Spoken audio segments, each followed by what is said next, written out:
2019ला भारतीय जनता पक्षासोबत बेईमानी झाली असं वक्तव्य चंद्रशेखर बावनकुळेंनी केलंय। तर देवेंद्र फडणवीसांना चक्रव्यूहात अडकवण्याचा प्रयत्न करण्यात आला असा आरोप देखील आता बावनकुळेंनी केलाय। भाजपच्या महाअधिवेशनाच्या निमित्तानं चंद्रशेखर बावनकुळे यांनी भाषणात बोलताना विरोधकांवर जोरदार हल्लाबोल केलाय। देवेंद्र फडणवीस आधुनिक अभिमन्यू आहेत असं देखील चंद्रशेखर बावनकुळे यांनी म्हटलेलं आहे। तर 2019ला भाजपसोबत बेईमानी झाली असं वक्तव्य चंद्रशेखर बावनकुळे यांनी केलंय।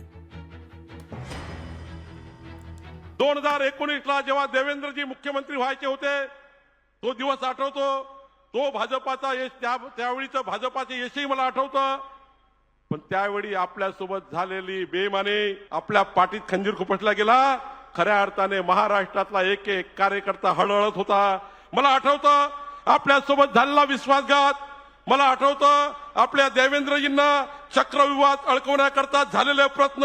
आणि 5 डिसेंबरला 2024ला 50,000 कार्यकर्त्यांसमोर, या महाराष्ट्राच्या 14 कोटी जनतेसमोर, अंदमान निकोबार पासून जम्मू काश्मीरच्या कार्यकर्त्यांसमोर एक असा नेता पुन्हा एकदा जेव्हा शपथविधीला आले देवेंद्र फडणवीसजी, तेव्हा आपल्या साऱ्याच्या डोळ्यामध्ये आनंदाश्रू होते। तोही दिवस आपण बघितला। लोकशाही मराठी ऐका, पहा, जागरूक रहा।